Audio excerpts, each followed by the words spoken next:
Olá, amigos do canal Investir Cada Vez Melhor. Gravo aqui o fechamento da semana encerrada no dia 14 de outubro de 2022, onde a inflação continuou assustando os mercados, nessa semana, e ontem os índices americanos fizeram um importante movimento. Vem comigo.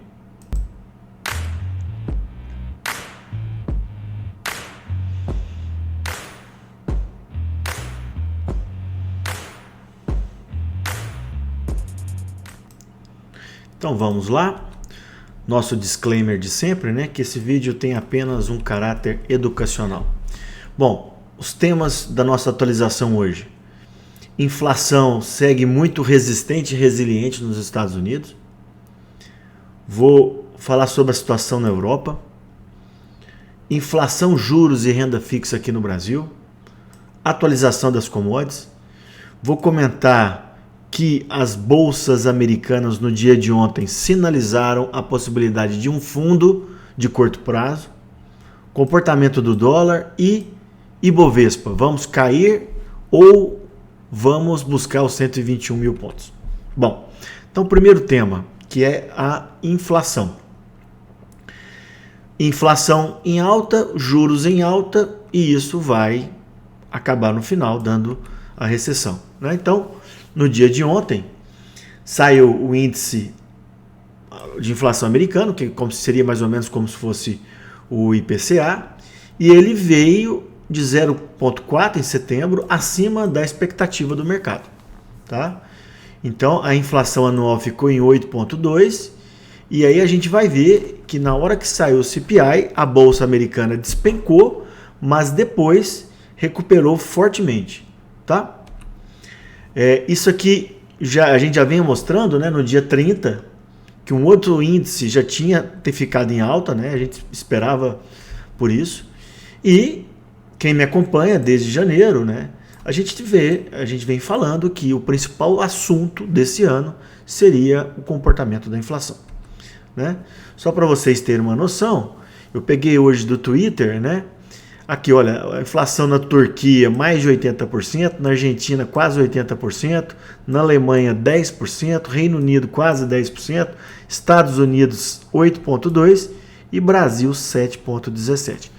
A gente vai ver, já mostrou várias vezes aqui no canal, que como o Banco Central aqui no Brasil começou a atacar a inflação subindo o juro desde o ano passado, a inflação aqui no Brasil está cedendo. Marcelo, por que aconteceu a inflação no mundo? A pandemia em 2020, ela afetou as cadeias produtivas. Para minimizar o efeito da pandemia, os bancos centrais baixaram os juros e colocaram muito dinheiro na economia, dando dinheiro para a população mesmo. E isso gerou o processo inflacionário. No pós-pandemia, passado aquele período pior da pandemia, o Banco Central americano deveria ter subido o juro, mas ele achou que a inflação era transitória. E essa demora ocasionou essa inflação persistente nos Estados Unidos. Mas aqui, olha, pessoal, apesar dessa alta muito forte da inflação, a gente vê que o pico já aconteceu, a gente comentou isso aqui no canal, e a inflação está cedendo, mas ainda num nível muito alto. Para vocês terem uma noção, acabei de falar, a inflação nos Estados Unidos está 8,2%, a meta lá é 2%, aqui no Brasil a meta é 5%. Larry Williams já tinha comentado que a gente teria, por questões de ciclo, um pico da inflação no meados do ano, que foi confirmado. Na semana retrasada, no dia 7, eu mostrei, na semana passada, eu mostrei para vocês que houve uma criação de empregos além do previsto e isso derrubou as bolsas americanas. Por que acontece? Quanto mais aquecido está a economia, mais a inflação vai ser resistente e mais o Banco Central vai subir os juros. Ok? Se o Banco Central vai subir os juros futuros que são negociados em bolsa já andam além do juro oficial. Então, nessa semana, o juro do bonde de 10 anos já voltou à casa dos 4, E é interessante, pessoal, quem acompanha o canal desde o começo, desde janeiro, A gente vem acompanhando essa taxa de juros quando ela estava ali 1,50, 1,60, 1,70, né? E a gente vinha comentando que esse juro ia subir forte, que ia buscar a faixa dos 3,40, 3,50 para depois buscar patamares mais altos, né? Outubro, o mercado acha que o Fed vai ter que subir mais 0,75, ou seja, nós vamos passar para um range lá nos Estados Unidos entre 3,75 e 4. Aqui no Brasil, possivelmente, o Copom vai manter, né? E o Ray Dalio, né, um dos maiores investidores do mundo, ele comentou, né, que o Fed possivelmente vai ter que levar a taxa de juros entre 4,5 e a 5, e depois eu vou mostrar mais para frente, segundo o Ray Dalio, o S&P deveria recuar 20% em relação ao patamar de 3.900 quando ele falou, ok? Bom, então o Fed aumentou os juros para combater a inflação, só que quando ele aumenta muito os juros, o que ele vai provocar? Recessão. Então o Fed tem que equilibrar bem essa taxa de juros para não combater a inflação e gerar uma recessão muito profunda nos Estados Unidos, tá? Qual que é o problema da recessão no valuation das ações? São dois. Um é direto, né? Quando você aumenta o juro, você diminui o valuation da empresa. Eu já falei isso algumas vezes para vocês. De uma maneira geral, os analistas fazem a avaliação de uma empresa com fluxo de caixa descontado, pega o juro, pega o dinheiro que a empresa vai ganhar daqui 2, 3, 4, 5 anos, converte para o valor presente, descontando a taxa de juros. Por isso que o juros maior acaba descontando mais o valor da empresa, tá? Esse é quando afeta diretamente. E a menor atividade econômica vai gerar desemprego, queda no salário, queda no consumo, queda nas vendas e menor lucro das empresas. Então aqui o fator 1, fator 2, por isso que na expectativa de uma recessão, as empresas acabam valendo menos do que valiam, ok?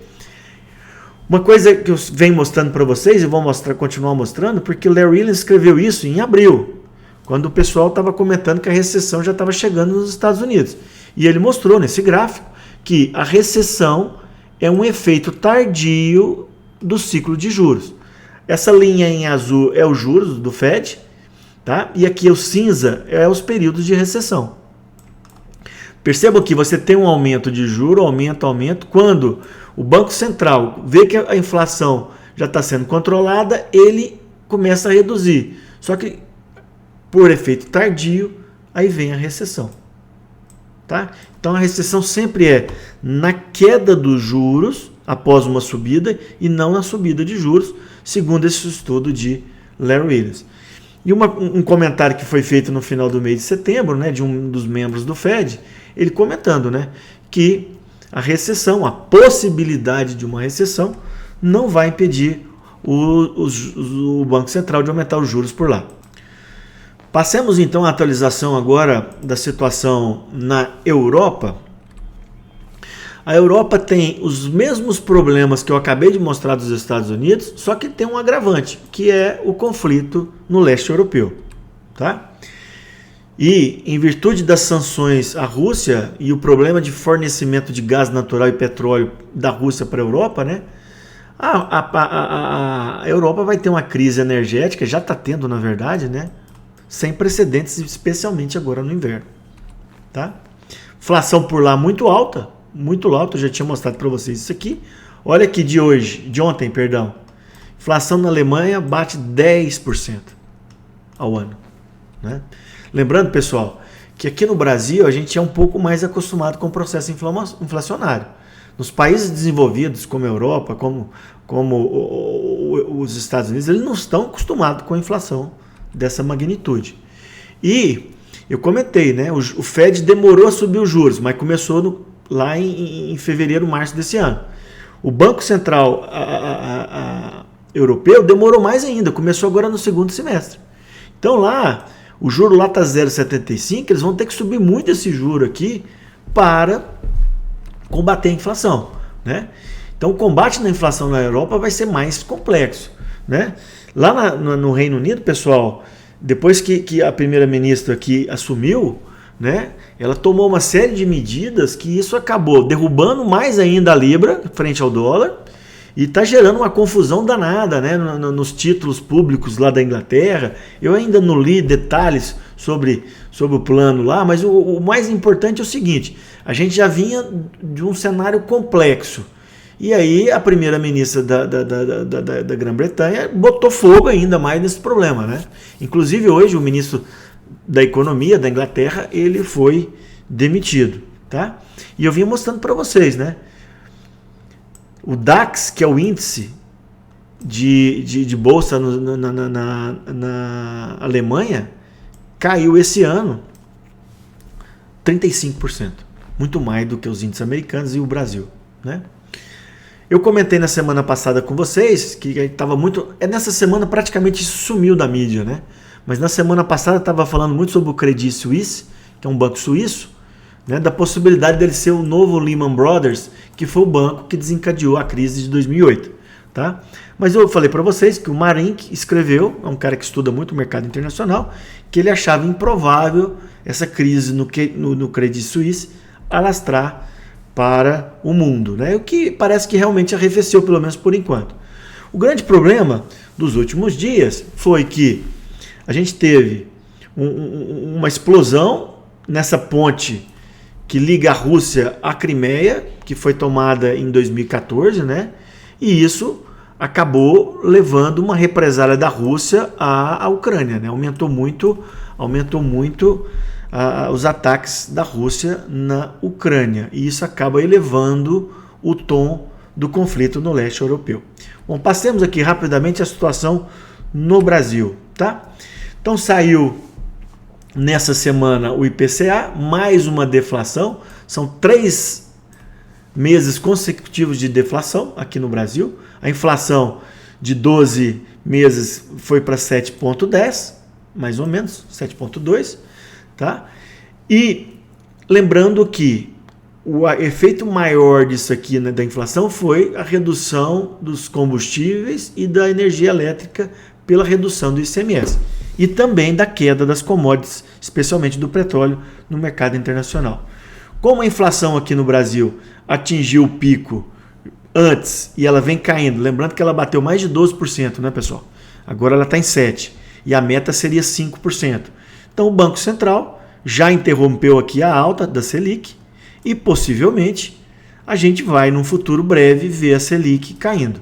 Hoje eu recebi um relatório do Itaú, ele está prevendo para maio o início de queda da Selic. Lembrando que essas previsões, especialmente previsões de longo prazo, são muito difíceis de serem taxativas, né? O importante é o seguinte: nós, e na minha opinião e da maioria dos analistas, a gente já atingiu o pico da Selic, vai fazer um platô aqui, ó, e depois ela vai cair. E isso, pessoal, interfere em todos os outros ativos, coisa que a gente vem martelando aqui no nosso canal. Bom, hora de investir, eu já venho comentando com vocês que o melhor momento já passou, né? Mas, pensando no médio e longo prazo, eu ainda vejo muita oportunidade. O melhor momento foi em final de junho e julho, onde, por exemplo, o Tesouro 29 pré-fixado bateu 13,24, com preço unitário de 448. Um mês depois, essa taxa já tinha reduzido bastante, taxa reduzindo, o título sobe. Já mostrei para vocês, né?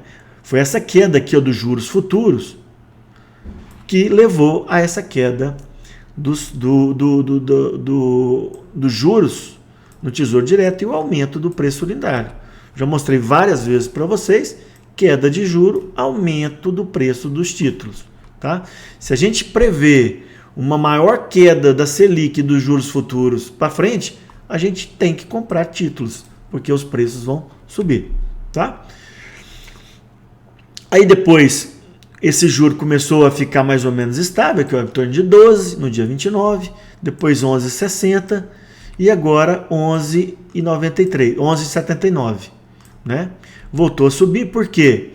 Porque os juros, deixa eu botar aqui para vocês, aqui ó, os juros, ele está mais ou menos de lado.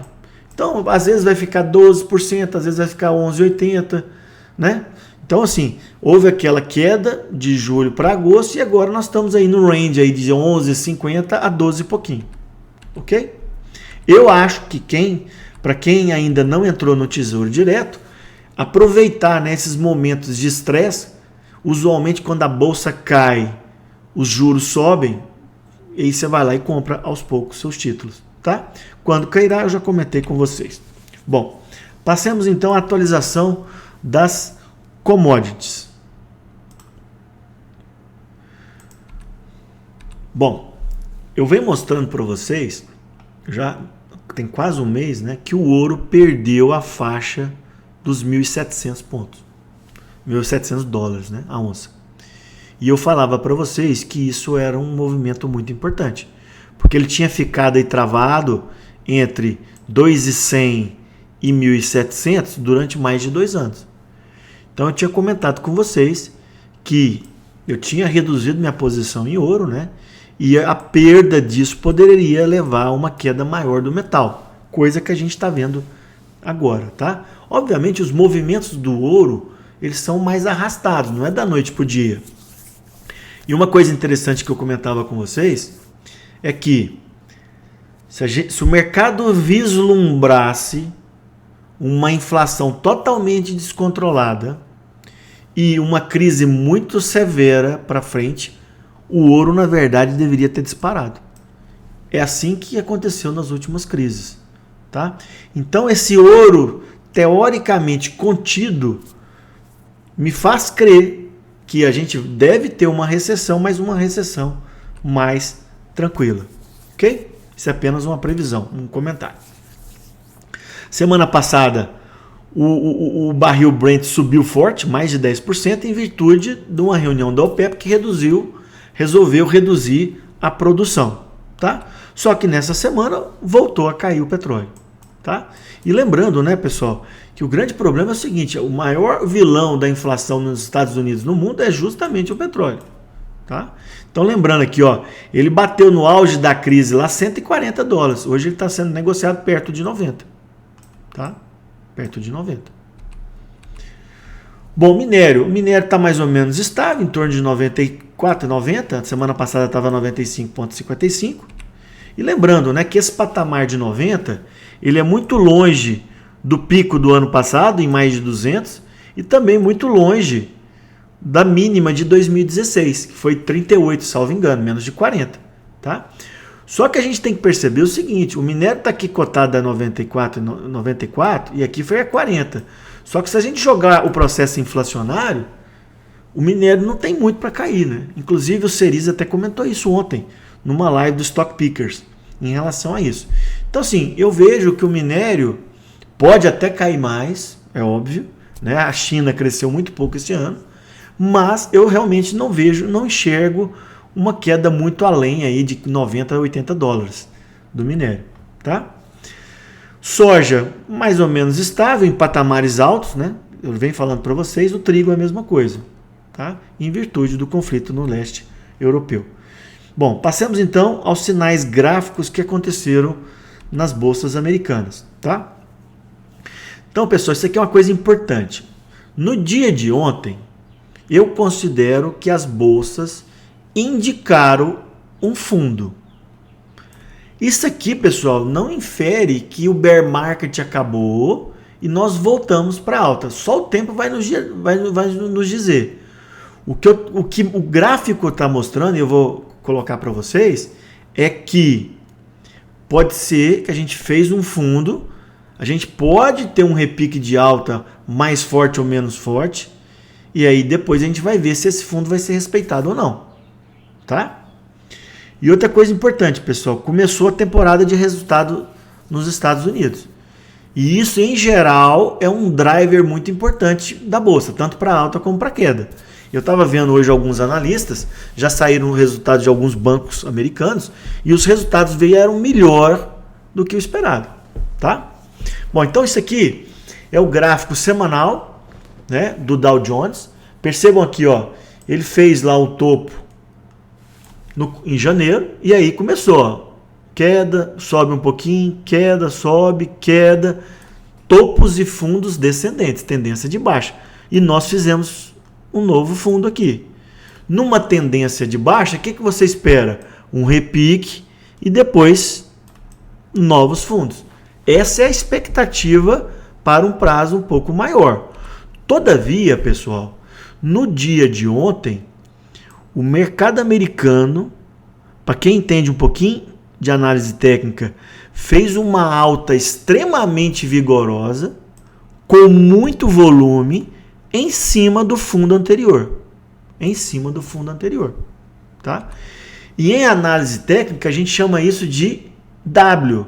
O ativo vem caindo, faz um fundo, repica, faz um fundo na mesma altura e a tendência é que ele repita essa alta aqui que derrubou ele. Ó. Certo? Graficamente falando. Mais dois fatores, pessoal, de análise técnica que corrobora com essa possibilidade de fundo para o mercado americano dar uma repicada um pouco mais forte. Bom, ontem subiu fortemente, com bom volume. Hoje o mercado caiu com baixo volume. Isso é um ponto. Outro ponto. Esse indicador aqui, ele chama MACD. O normal, pessoal, é o mercado caindo e essas torrezinhas azuis assim, cada vez ficar maior quando o mercado está forte no mercado de baixo. Percebam aqui, pessoal, que nessa queda aqui, essas torres já ficaram mais baixas. Aqui é o limite, aqui é o limite. E aqui, de novo, nesse fundo, essas torres já ficaram por aqui.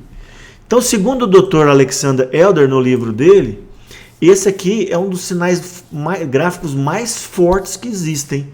Porque o mercado quer cair, mas esse indicador, o MACD, está mostrando o contrário. Tá? Então, se a gente respeitar esse fundo, em torno de 29.000, 28.700, o mercado americano pode ter feito um fundo para um prazo até um pouco maior. Tá?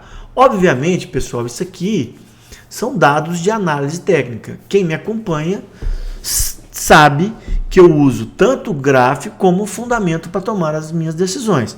Então, eu mostrei o cenário gráfico e daqui a pouco eu vou mostrar os fundamentos. Tá?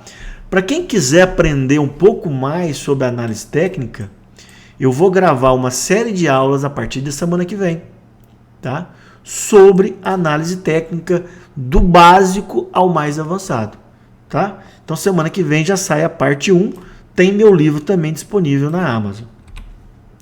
Bom, o S&P voltou a fazer novo fundo e aqui não fez fundo duplo. Fez um novo fundo. Tá? O S&P está numa situação pior do que o Dow Jones. Porém, no curto prazo, ele fez o mesmo movimento. Uma barra forte no dia de ontem. Pessoal, e ontem, quem acompanhou o mercado, eu estava acompanhando o mercado ao vivo o dia inteiro, né?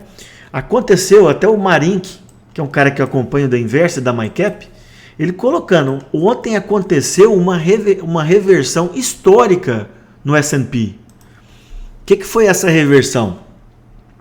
Isso aqui é o gráfico horário do S&P. Na hora que saiu a divulgação do CPI, que eu já mostrei para vocês, acima da expectativa, o mercado desabou.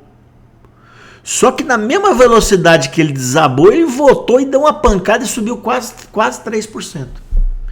Segundo o Marink, isso é uma coisa muito rara no mercado. Eu, particularmente, não tinha visto uma reversão tão grande, exceto quando o Donald Trump ganhou a eleição, porque o mercado apostava na Hillary. Então, na madrugada da eleição, o mercado americano chegou a cair 5% e no outro dia já estava subindo 4%, 5%.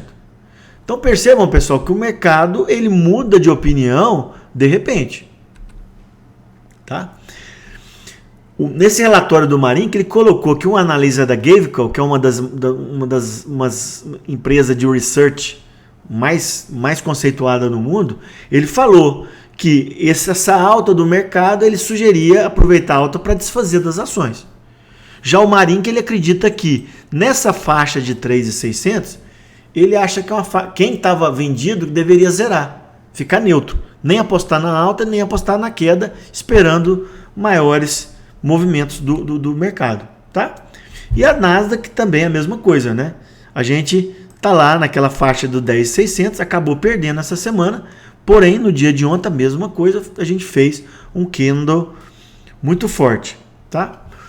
Outro detalhe de análise técnica que eu venho mostrando para vocês, que é aqui a crise da Covid, a Nasdaq caiu forte, do fundo aqui de 2020, tá?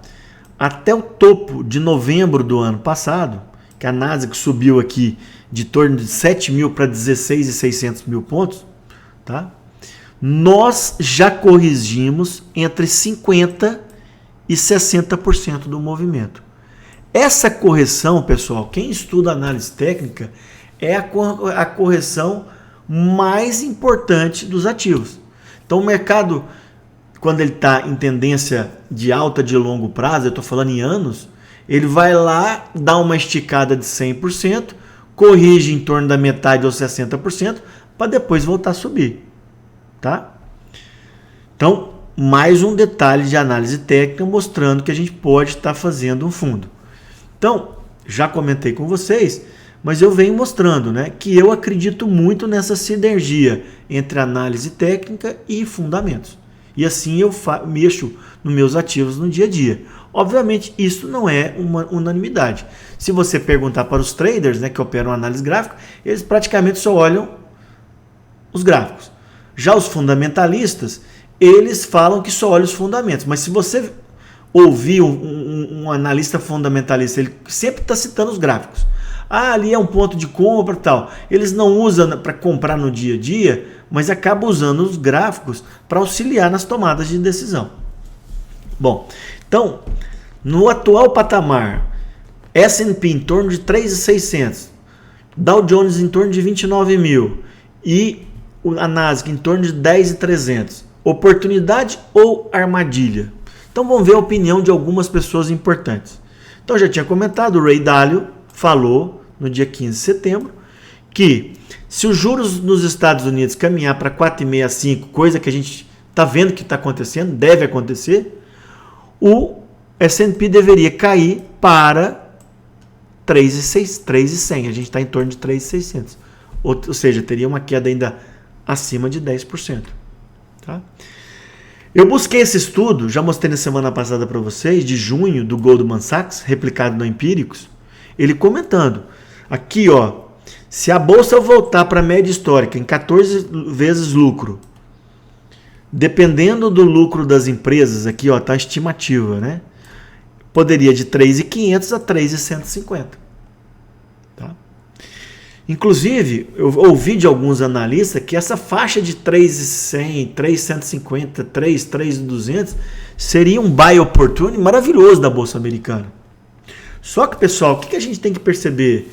Nem sempre, aliás, na maioria das vezes, a gente não vai conseguir comprar no fundo exato do ativo. Por isso, pessoal, eu acho que nessa faixa de 3.500, 3.600 já é uma faixa atrativa. O Damodaran, né, que é um dos maiores analistas de fundamentos do mundo, de New York City, ele fala que ele fez uma avaliação publicada agora no final de setembro, que o preço justo atual do S&P é 3.500. Obviamente, pessoal, se chegar uma recessão mais forte, eu já expliquei para vocês lá atrás, o valuations das empresas acabam caindo. Isso é uma coisa muito dinâmica. O Bruce Barbosa, da Nord Research, ele fala que ele considera o preço atual do S&P caro e o Ibovespa muito barato, na opinião dele. Tá? Então eu peguei para vocês aqui a opinião de várias pessoas, analistas e gestores. A Empíricos, segundo a Empíricos, short no S&P. A SPX, que é uma das maiores gestoras do Brasil, está short no S&P. O Marin, que mostrei para vocês, posição neutra. Eu recebi o relatório do Itaú ontem, neutro também. Tá? Então, pessoal, a gente percebe que não existe unanimidade. O Larry Williams, ele acertou o fundo de junho, agora ele errou o fundo, né? Que o fundo está sendo um mês depois do que ele falou, mas ele tinha afirmado que o S&P, no relatório anual dele, terminaria no preço mais alto. Eu acho muito difícil de acontecer. Mas o que é mais importante, pessoal, é que essas opiniões que eu mostrei para vocês são previsões. Ninguém tem controle do futuro. Ninguém tem controle. É por isso que a gente tem que tomar decisões com muita cautela, tá? E aquilo que eu comentei com vocês, os resultados trimestrais agora dos Estados Unidos, que estão vindo melhores, eu já comentei sobre os bancos, podem catalisar um movimento melhor das bolsas americanas, tá? Maio, junho eu via muita oportunidade, agora eu também vejo oportunidade, só que eu tenho que ficar um pouquinho mais cauteloso, especialmente pela situação no conflito europeu. Isso aqui eu venho mostrando para vocês, né, pessoal? O ato de investir não tem jeito, ele é sempre repleto de dúvidas. Eu todo dia, quando vou fazer colocar um ativo na minha carteira, reduzir, aumentar a posição ou colocar outro, é dúvida. Será que eu faço isso? Será que não? A gente não tem certeza, tá? Mas uma coisa que eu aprendi muito no livro do Warren Buffett é que eu adoro ser contestador. Então o mercado está em baixa. E eu tenho indícios, eu mostrei para vocês, indícios gráficos e indícios fundamentalistas que a gente pode estar fazendo no fundo. Ah, eu vou esperar tudo para comprar só no 3.100, 3.200? Eu acho que já é hora de aumentar aos poucos. Ah, vai comprar tudo agora? Não, vai comprando aos poucos, tá? Então assim, curto prazo muito desafiador, longo prazo, tá? Seja seletivo. Eu tenho comprado alguns ativos aos poucos, tanto na Bolsa Americana como na Bolsa Brasileira, sem zerar o caixa. Porque eu acho que o caixa é uma coisa extremamente importante nesses momentos de incerteza no mundo. Tá? Só para vocês terem uma noção, eu lembro que na crise do Covid, uma casa de research que eu acompanho, eles falaram, olha, se chegar por volta de 60 mil o Ibovespa, buy opportunity. O Ibovespa bateu 65, 66 mil e depois subiu até 130 mil pontos. Então nem sempre a gente vai conseguir comprar lá embaixo. E é por isso que eu acho que nesses níveis atuais eles já são interessantes. Bom, vamos passar então para o dólar. Então o dólar no Brasil subiu um pouquinho nessa semana, bateu ali, fechou agora na casa de 5,34, 5,35. Venho repetindo nas últimas atualizações, né? Até o resultado da eleição, tá? Que depois eu vou gravar uma aula sobre isso. Eu acho que perto de 5,50 está mais para venda, perto de 5 está mais para compra. E isso o dólar está assim desde tem 4, 5 meses, tá? E o dólar lá fora, o dólar index continua muito forte. Ele chegou a bater 114 e semana passada deu uma recuada e essa semana, agora à tarde que eu olhei, estava em torno de 113. Tá? Lembrando que esse patamar de 113 é o maior patamar nos últimos 20 anos. O último tinha sido há 20 anos atrás, em torno de 120. E por que o dólar no Brasil, você tem os fatores para alta e fatores para queda? Fatores para alta que estão preponderando no momento atual do dólar no dólar, que é juro nos Estados Unidos, o aumento do dólar index e a preocupação com a política, tá? Se isso aqui der uma amenizada, pessoal, os fatores de queda vão prevalecer. Pessoal, o carry trade, eu já comentei, eu vou comentar com vocês que eu achei legal um comentário de um analista. Hoje nos Estados Unidos, a inflação está 8% e o juro lá está 3%, então está menos 5%. Aqui no Brasil, o juros está quase 14%, com a inflação a 7%. O diferencial de juros, se a gente colocar aí, está 12%. Ou seja, ainda é muito interessante para o gringo pegar dinheiro lá fora e colocar aqui no Brasil. É óbvio que esse carry trade ele vai diminuir nos próximos meses, porque nós já explicamos a condição de inflação e juros nos dois países. Tá? Se a gente tirar o risco fiscal e político, a tendência do dólar é perder força frente ao real. Tá? Alguns analistas acreditam que ele vai ficar aí nas faixas de 4 a 4,50 no melhor cenário. Obviamente que o cenário político pode promover uma disparada do dólar. Para finalizar, eu vou comentar sobre a situação do Ibovespa. Então, pessoal, quem não assistiu o vídeo da semana passada, assista, que eu comentei muito sobre o resultado do primeiro turno e o impacto na Bolsa. Tá? Inclusive, isso levou a Bolsa, na semana passada, a romper os 114 mil pontos. E agora a gente fez um movimento que chama pullback.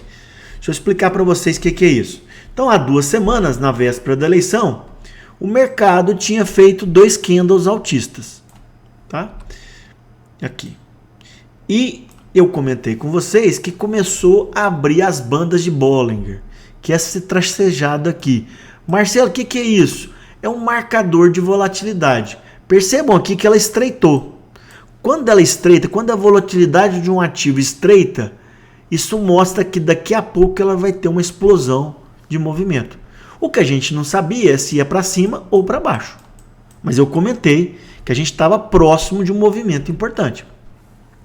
E passado o primeiro turno, a Bolsa aqui no Brasil disparou com o resultado. Já mostrei o motivo para vocês.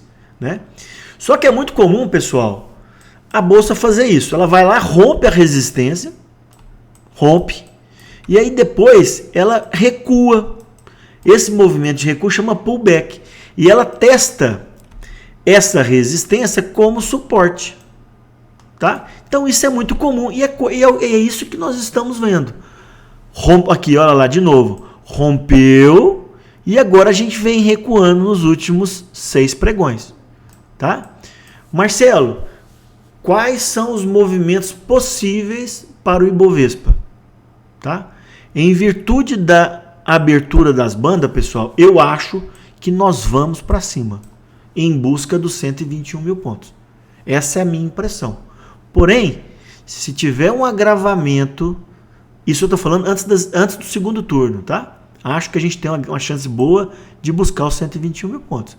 Porém, se tiver um agravamento da crise externa, a gente pode ter um movimento contrário e a Bolsa perder aqui os 108 mil pontos e buscar lá 102, 100 mil pontos ou menos.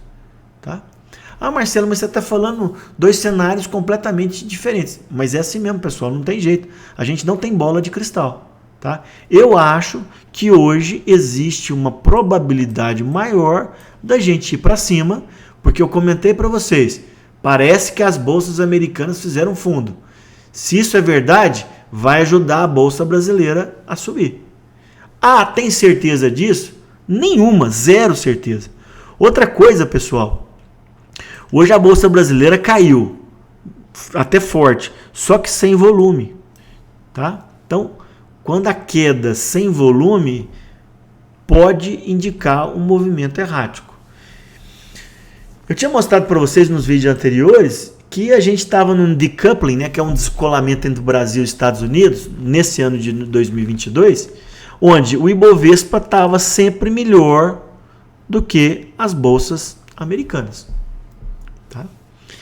Se nos últimos 12 anos a gente apanhou muito dos índices americanos, agora a gente está tendo um movimento melhor. Será que continua? Eu acho que sim.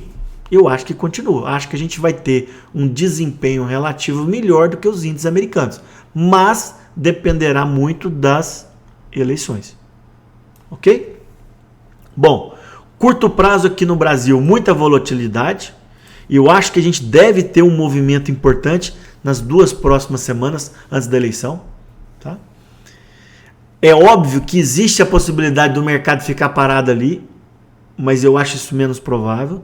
Tá? Eu acho que o mais provável é buscar os 121 mil pontos, mas sem garantia alguma. Por isso, eu tenho aumentado a minha posição em alguns ativos, bons ativos, e sem zerar o caixa. Por quê? Porque eu posso comprar mais para frente ainda mais barato do que o negócio, do que a posição atual.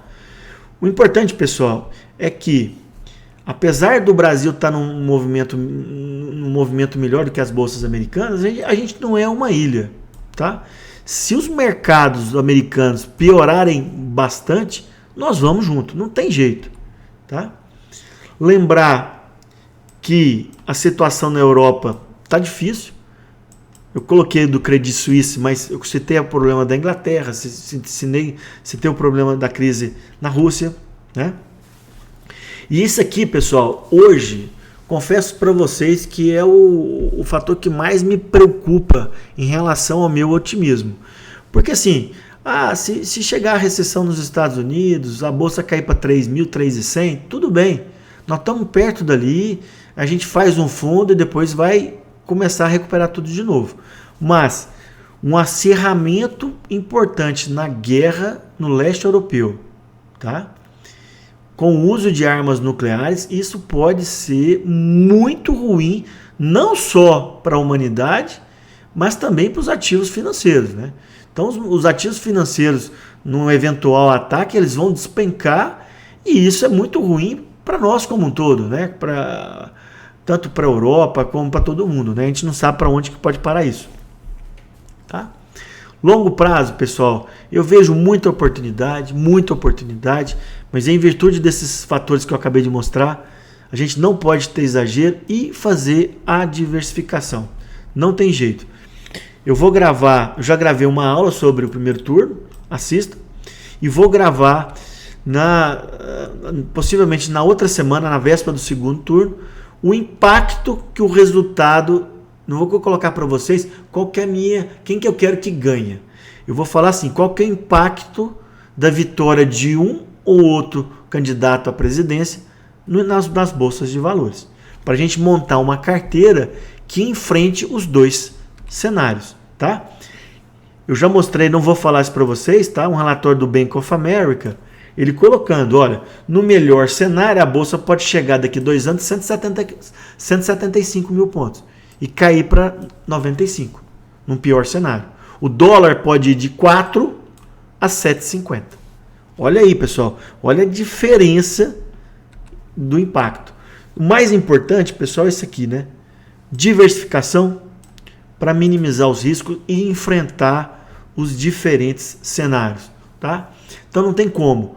No momento atual como o nosso, bear market lá fora, eleição no Brasil, crise no leste europeu, problemas na Inglaterra, a gente tem que ter uma carteira diversificada e que contemple os vários ativos, caixa, títulos públicos, fundos imobiliários, previdência privada. Tudo isso aqui, pessoal, já gravei várias aulas que estão no canal, tá?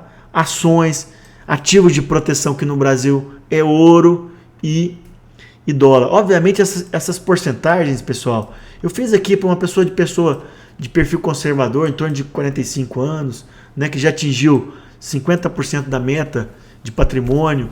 Só que isso aqui é adaptado a cada pessoa, a cada objetivo, tá?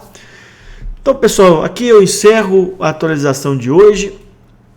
Peço aos colegas, aos amigos que compartilhem o vídeo, se inscrevam no canal, deem um like para disseminar isso mais no YouTube, né?